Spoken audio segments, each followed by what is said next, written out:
A woman caught in adultery. Jesus returned to the Mount of Olives, but early the next morning he was back again at the temple. A crowd soon gathered, and he sat down and taught them. As he was speaking, the teachers of religious law and the Pharisees brought a woman who had been caught in the act of adultery. They put her in front of the crowd. "Teacher," they said to Jesus, "this woman was caught in the act of adultery. The law of Moses says to stone her. What do you say?" They were trying to trap him into saying something they could use against him. But Jesus stooped down and wrote in the dust with his finger. They kept demanding an answer. So he stood up again and said, "All right, but let the one who has never sinned throw the first stone." Then he stooped down again and wrote in the dust.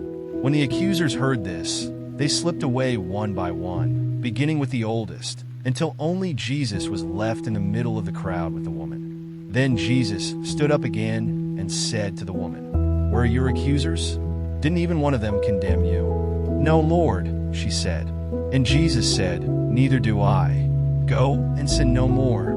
Jesus, the light of the world. Jesus spoke to the people once more and said, "I am the light of the world. If you follow me, you won't have to walk in darkness, because you will have the light that leads to life." The Pharisees replied, "You are making those claims about yourself. Such testimony is not valid." Jesus told them, "These claims are valid even though I make them about myself. For I know where I came from and where I am going, but you don't know this about me. You judge me by human standards, but I do not judge anyone. And if I did, my judgment would be correct in every respect because I am not alone. The Father who sent me is with me.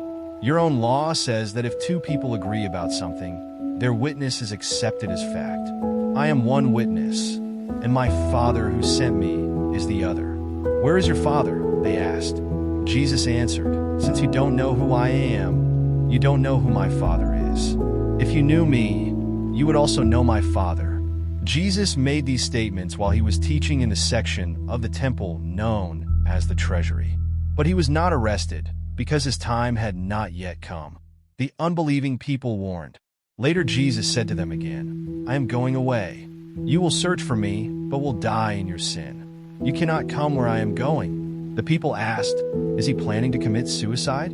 What does he mean? You cannot come where I am going." Jesus continued, "You are from below, I am from above. You belong to this world. I do not. That is why I said that you will die in your sins. For unless you believe that I am who I claim to be, you will die in your sins." "Who are you?" they demanded. Jesus replied, "The one I have always claimed to be. I have much to say about you, and much to condemn, but I won't. For I say only what I have heard from the one who sent me, and he is completely truthful." But they still didn't understand that he was talking about his Father. So Jesus said, "When you have lifted up the Son of Man on the cross, then you will understand that I am he. I do nothing on my own, but say only what the Father taught me. And the one who sent me is with me. He has not deserted me, for I always do what pleases him."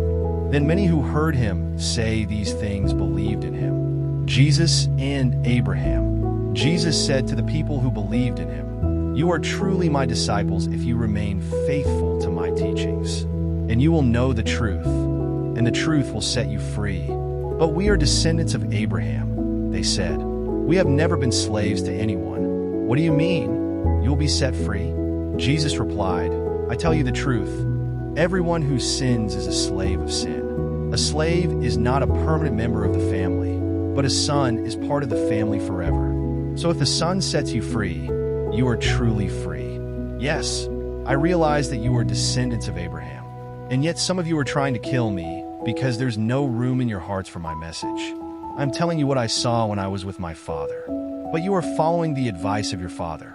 "Our father is Abraham," they declared. "No," Jesus replied, "for if you were really the children of Abraham, you would follow his example. Instead, you are trying to kill me because I told you the truth, which I heard from God.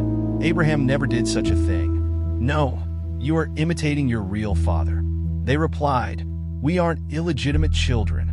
God himself is our true father." Jesus told them, "If God were your father, you would love me because I have come to you from God. I am not here on my own, but he sent me. Why can't you understand what I am saying? It's because you can't even hear me. For you are the children of your father the devil, and you love to do the evil things he does. He was a murderer from the beginning. He has always hated the truth, because there is no truth in him. When he lies, it is consistent with his character, for he is a liar and the father of lies. So when I tell the truth, you just naturally don't believe me. Which of you can truthfully accuse me of sin? And since I am telling you the truth, why don't you believe me? Anyone who belongs to God listens gladly to the words of God. But you don't listen because you don't belong to God. The people retorted, "You Samaritan devil, didn't we say all along that you were possessed by a demon?" "No," Jesus said, "I have no demon in me. For I honor my Father, and you dishonor me. And though I have no wish to glorify myself, God is going to glorify me. He is the true judge. I tell you the truth. Anyone who obeys my teaching will never die." The people said, "Now we know you are possessed by a demon. Even Abraham and the prophets died, but you say, anyone who obeys my teaching will never die. Are you greater than our father Abraham? He died, and so did the prophets. Who do you think you are?" Jesus answered, "If I want glory for myself, it doesn't count. But it is my Father who will glorify me. You say, He is our God, but you don't even know Him. I know Him. If I said otherwise, I would be as great a liar as you. But I do know Him and obey Him. Your father Abraham rejoiced as he looked forward to my coming. He saw it and was glad." The people said, "You aren't even 50 years old. How can you say you have seen Abraham?" Jesus answered, "I tell you the truth. Before Abraham was even born, I am." At that point, they picked up stones to throw at him. But Jesus was hidden from them and left the temple.